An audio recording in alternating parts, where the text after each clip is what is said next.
వాక్య భాగము ఏంటండి? ఈరోజు మన వాక్య భాగము ఎవరికైతే తెలుసా? చెప్పగలరా? ఈరోజు మన వాక్య భాగం ఏంటండి? హల్లెలూయా. అబద్ధము వలన కలిగే నష్టాలు ఏంటంట?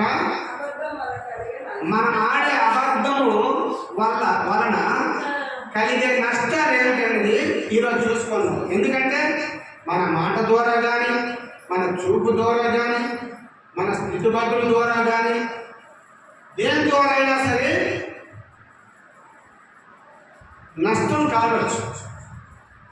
అందువల్ల దేవుడు నాతో ఏం మాట్లాడుతున్నాడంటే అబద్ధము వలన కలిగే నష్టము, అబద్ధము వలన కలిగే నష్టం గురించి ఈరోజు మీతో నేను మాట్లాడబోతున్నానని దేవాది దేవుడు మాట్లాడుతున్నాడు. హల్లెలూయా, హల్లెలూయా. అయితే అబద్ధము వలన కలిగే నష్టాలు ఏంటి చూద్దామండి. కీర్తన గ్రంథము 10వ అధ్యాయము, కీర్తన గ్రంథము 10వ అధ్యాయము 1వ వచనము చూసుకున్నట్లయితే, యెహోవా నీవెందుకు దూరముగా నిలుచుచున్నావు? హల్లెలూయా. యెహోవా నా తండ్రి, నా రాజా, నా ప్రభువా, నా రక్షకుడా, నా విమోచకుడా యేసయ్యా, ఉపవాసం నుండి ప్రార్థన చేస్తున్నాను, కన్నీరు విడిచి ప్రార్థన చేస్తున్నాను, ఆత్మతో ప్రార్థన చేస్తున్నాను, మూరుగులతో ప్రార్థన చేస్తున్నాను, గోజాడి ప్రార్థన చేస్తున్నాను, చేతులెత్తి ప్రార్థన చేస్తున్నాను, ఎలుగెత్తి ప్రార్థన చేస్తున్నాను, మోకాలేసి ప్రార్థన చేస్తున్నాను. యెహోవా నీవెందుకు దూరముగా నిలుచుతున్నావు అని దావీదు భక్తుడు ప్రార్థన చేస్తున్నాడు. హల్లెలూయా. ఆపత్కాలంలో నీవెందుకు దాగి ఉన్నావు అని ఒక భక్తుడు ప్రార్థన చేస్తున్నాడు. ఎందుకు యెహోవా నీవెందుకు దూరముగా నిలుచుచున్నావు, ఆపత్కాలంలో నీవెందుకు దాగి ఉన్నావు అంటే మనం చేసిన పాపము, మనం ఆడిన అబద్ధము, మనం ఆడిన అబద్ధం.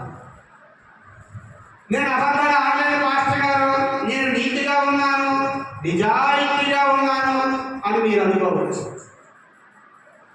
నీతిమంతుడు ఒక్కడు లేడు, ఒక్కడునూ లేడు అన్నాడు దేవుడు. హల్లెలూయా. రెండు చేతుల పైకి హల్లెలూయా చెప్పండి. హల్లెలూయా. నీతిమంతుడు ఒక్కడునూ లేడు. మళ్ళీ ఏమన్నాడు? ఒక్కడునూ లేడు. 2 సార్లు మెన్షన్ చేశాడు. ఎందుకు 2 సార్లు మెన్షన్ చేశాడు అంటే నీతిమంతుడు ఒక్కడు కూడా భూమి మీద లేడు. నీతిమంతుడు అని అనుకున్న వారు ఎవరంటే యేసుక్రీస్తు ప్రభువుల వారు ఒక్కరు మాత్రమే. హల్లెలూయా, హల్లెలూయా, హల్లెలూయా. ఆపత్కాలంలో నీవు నాకెందుకు,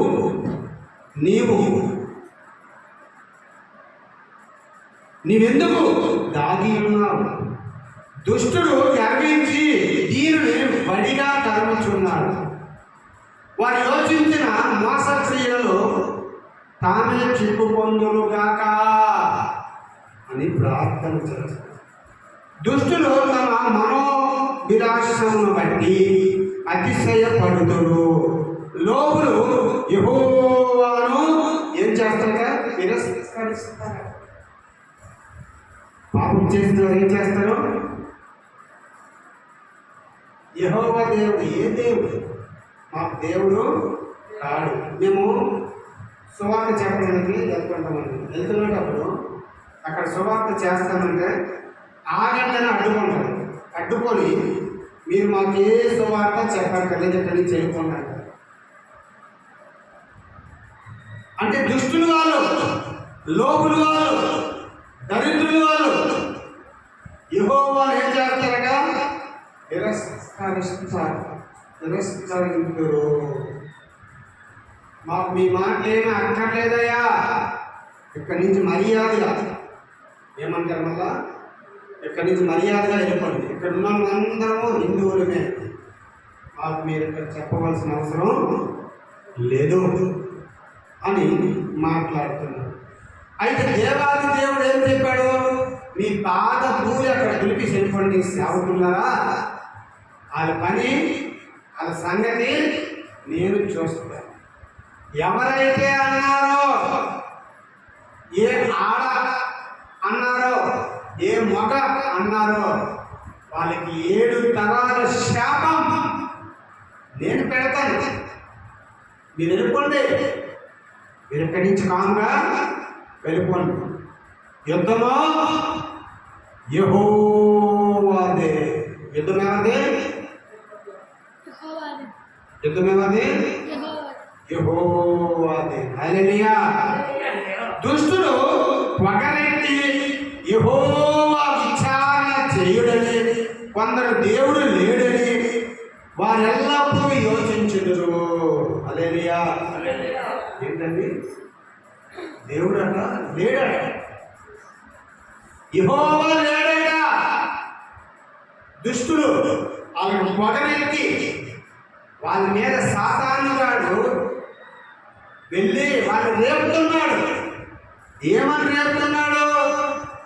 హల్లెలూయా. 2 చేతులు పైకెత్తి చెప్తున్నా. దుష్టుడు పొగరెత్తి యెహోవా విచారణ చేయడనుకుందరు. యెహోవా మాకేం చేస్తాడు? మాకేం చేయడు. ఆయన మాకు విచారణ చేయడు, మమ్మల్ని ఏం చేయడు, ఏం చేయలేడు అని పొగరెత్తి. ఈ మాటలు నాకు కాదండి, కీర్తన గ్రంథం 10వ అధ్యాయం 4వ వచనంలో క్లియర్గా రాసిపెట్టింది. దుష్టులు పొగరెత్తి ఏంటంట?